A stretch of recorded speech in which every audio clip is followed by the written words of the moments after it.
Welcome to the TA Leaders Series. We're thrilled today to have Chris Hoyt join us.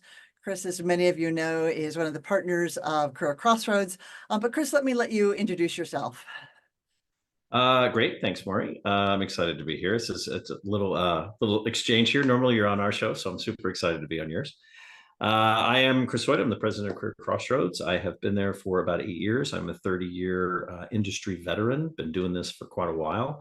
And we manage and run a membership-based organization, CareerXroads, where we have about 130 member companies and brands that are part of that. And we work to collectively bring those leaders and practitioners together to talk about what's keeping them up at night, big wins, big victories, and how they handle those and move forward.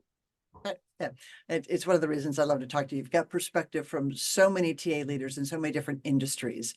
It really is. You sit in a very privileged perch to have access to all of that. And the other thing is you guys are doing research now, proprietary research to try to add to the knowledge in the industry. Do you want to talk about the latest study that you're doing? Yeah, let's do it. So we did one last quarter that was candidate experience in the world of AI. Of course, it's about AI.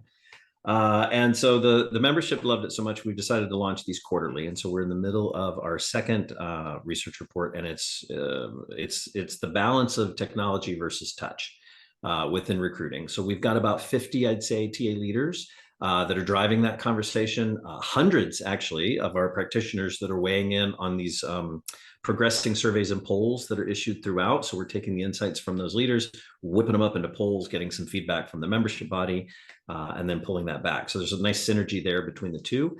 I think we've shared a couple of blogs along the way, and I think we're looking at publishing that full paper sometime probably in mid-April.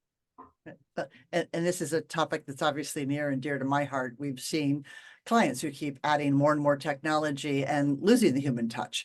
And, you and I have talked about this whole efficiency paradox. The more efficient you try to be with the technology, the more you lose people out of the funnel. And so you spend more money trying to refill the funnel. But what have you seen so far? I know the research isn't done, but would love if you could just share some, kind of sneak peek at what the big findings are going to be. Yeah, we've noticed some themes that have floated up. Innovation or innovative integration, challenges of integrations, alternative approaches to recruiting, and future focus, which is the one that we're knee deep in now, working on that. And then a theme that had popped up, I guess not entirely unexpectedly, but a topic that kept coming up in each of these themes was stakeholders.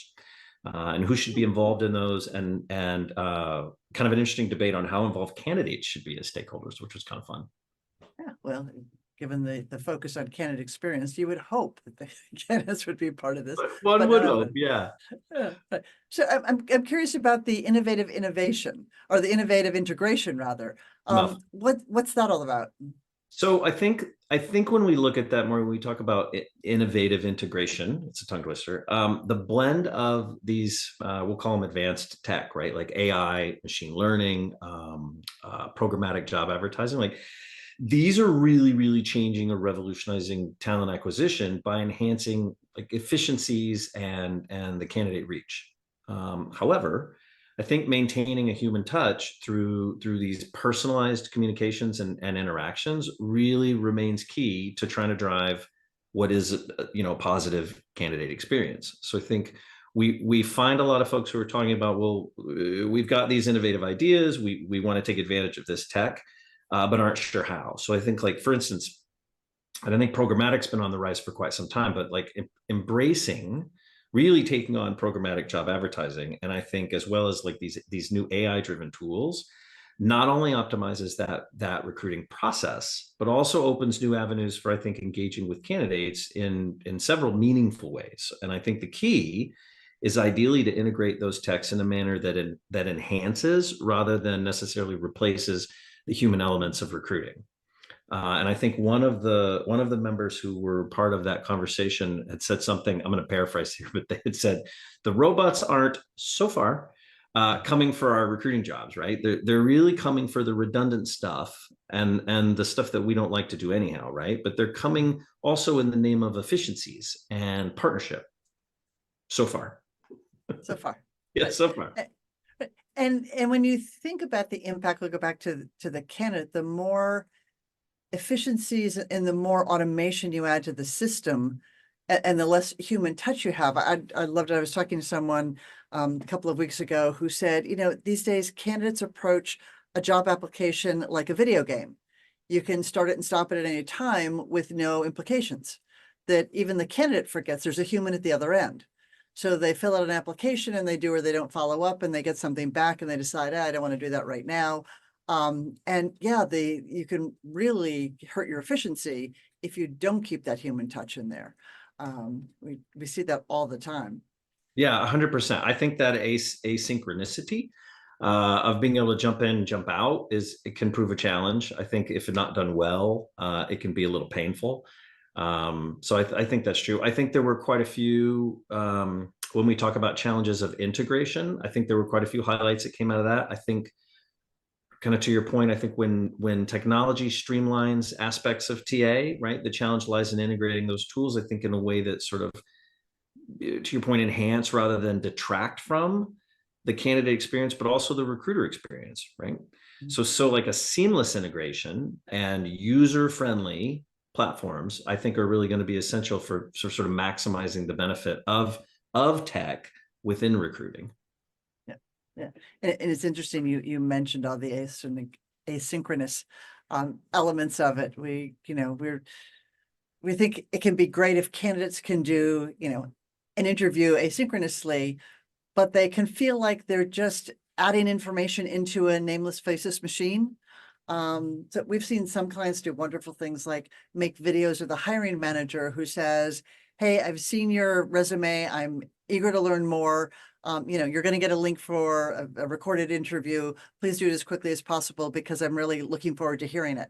So it puts a human back in it. It's somebody who's waiting to see it rather than, put this into the machine and we'll let you know what happens kind of thing. So all of that is possible as well. Yeah, I think there's a call out too. So there is an element of I think for some individuals who believe that, if we just get this chatbot, it's gonna fix stuff. We can just throw this chatbot in and now we're AI capable, right? But I think so Tom Chevalier, who I think over at Appcast Labs, he's actually part of our panel where we're doing some of this. And I think he had come out, and I'll paraphrase, but he had come out with that group talking about how conversational AI has improved the candidate experience, but that a lot of current tools struggle when faced with, say, unanswered questions, right? And that leads to a negative candidate experience. The AI, at least, the AI can't really pivot the way a recruiter could. Or if you get a squirrel type of request that comes in from a candidate that's just off the rails, like the AI doesn't necessarily know what to do with that. So it makes for more conversations around that hybrid approach with our membership, because they're thinking, well, what is a good balance, right? And I think what Tom sort of highlights or sort of underscores is that need for tech and human interaction to sort of work in tandem. So especially in areas where tech may fall short, right? Providing nuanced or detailed responses to candidate inquiries that could be off the wall, right? Or even simple but unexpected. So I think it also sort of highlights the importance of designing recruiting technologies that not only automate and sort of streamline the process, but really retain the personalized touch, and that I think we all know the candidates value. And I'll give you one more. I'll take a breath here in a second. Sorry, Maury.